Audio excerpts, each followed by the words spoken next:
చూస్ country delight, live better. ఇప్పుడే country delight app ని download చేసుకోండి.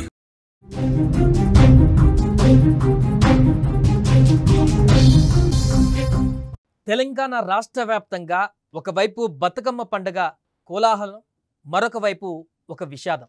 బతుకమ్మ పండుగ వేళ హైదరాబాదులో నగర శివారులోని హయత్ నగర్లో తీవ్ర విషాద ఘటన చోటు చేసుకుంది. బతుకమ్మ పూల కోసం వెళ్ళినటువంటి ఒక వ్యక్తి సెప్టిక్ ట్యాంకులో పడి మృతి చెందినటువంటి ఘటన స్థానికంగా కలవరపెడుతోంది. యాదాద్రి జిల్లా సంస్థ నారాయణపురం మండలం షేర్గూడ గ్రామానికి చెందిన అశోక్ రెడ్డి గత కొంతకాలంగా హయత్ నగర్ కమర్షియల్ ట్యాక్స్ కాలనీలో ఫ్యామిలీ కలిసి నివాసం ఉంటున్నారు. అక్కడే అశోక్ రెడ్డికి భార్య, 2 పిల్లలు కూడా ఉన్నారు. ఇక నేడు సద్దల బతుకమ్మ కావడంతో ఎంతో సంతోషంగా కుటుంబ సభ్యులందరూ కూడా ఉదయం నుంచి ఆ పండగ వాతావరణంలో మునిగిపోయారు. అయితే పూల కోసం అశోక్ రెడ్డి బయటకు వెళ్ళాడు. ఈ క్రమంలోనే ప్రమాదవశాత్తు ఓ వెంచర్లో ఉన్నటువంటి సెప్టిక్ ట్యాంక్ గుంతలో పడిపోయాడు.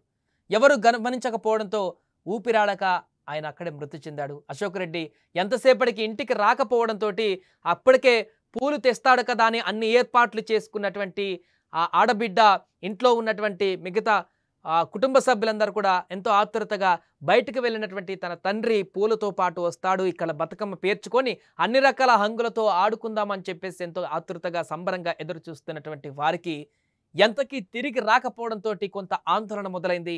అతడి కుటుంబం వెంటనే వెతకడం కూడా ప్రారంభించింది. ఏమైంది, ఇంకా రావట్లేదని అనుమానం వచ్చి అక్కడ దగ్గరలో ఉన్నటువంటి సెప్టిక్ ట్యాంక్ గుంతలో చూడగా అశోక్ రెడ్డి అక్కడ విగత జీవిగా పడి ఉన్నాడు. దీంతో వెంటనే పోలీసులకు సమాచారం అందించారు.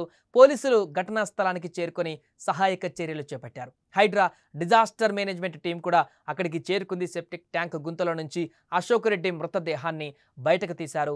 పూల కోసమని బయటకు వెళ్ళి అశోక్ రెడ్డి మరణించడంతో పండగ వేళ మృతుడి కుటుంబంలో తీవ్ర విషాదం అలుముకుంది.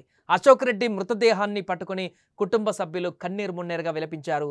ఇందులో మరో విషాదకరమైనటువంటి దృశ్యం ఏంటంటే, అతను చనిపోయిన పూల సంచిని మాత్రం అలాగే పట్టుకున్నాడు. ఆ పూల సంచిని తీసుకొని ఇంటికి వెళ్ళి తన భార్యకి, పిల్లలకి ఇచ్చి ఆ పూలతో చేసేటువంటి బతుకమ్మని అలంకరించడం కోసం ఎంతో ప్రేమగా కోసినటువంటి ఆ పువ్వులను చేతిలో పట్టుకున్నటువంటి దృశ్యాలు కూడా అలాగే కనిపించడంతో అది చూసినటువంటి స్థానికులు, కుటుంబ సభ్యులు మరింత కలిచివేతకు గురయ్యారు. వారు మరింత ఆవేదనకు గురయ్యారు. కన్నీటి పర్యంతమైనటువంటి దృశ్యాలైతే అక్కడ కనిపించాయి.